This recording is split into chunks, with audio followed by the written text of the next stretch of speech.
நாங்க தான் கம்பல் பண்ணி அவங்க எல்லாம் இங்க இருக்கிறதாலதான் வீடு ஒரே சத்தம். எங்களுக்கு விருப்பம் இல்ல. எங்க குடும்பத்துல யாரும் இந்த மாதிரி எல்லாம் அடிச்சுக்கிட்டதே இல்ல. அவ்வளவு சீக்கிரம் அனுப்பி வை.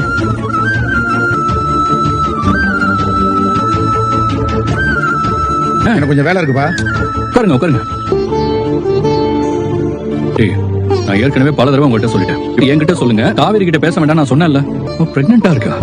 அவளுக்கு டென்ஷன் கொடுக்க கஷ்டப்படுத்துற மாதிரியே பேசிட்டு இருக்கீங்க.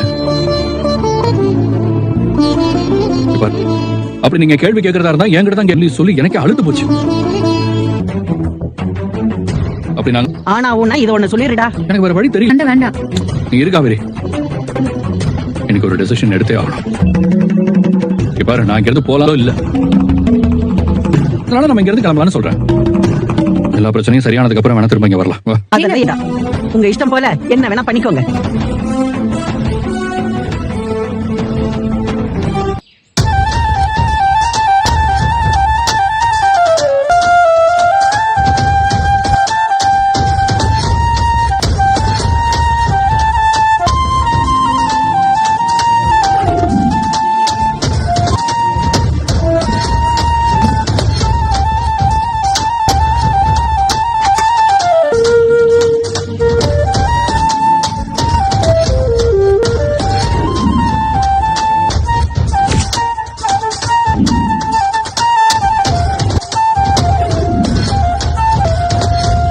ஏய், என்ன பண்ணிட்டு இருக்கற நீ? கேக்குறேன், என்ன பண்ற? கேக்குறேன்ல. அப்பாடு, உன்னை யார் இப்ப கிச்சனுக்குள்ள விட்டது? நீ யார பசிச்சது தூக்கிட்டு வந்து உரிமையே சாப்பிட வந்தியா?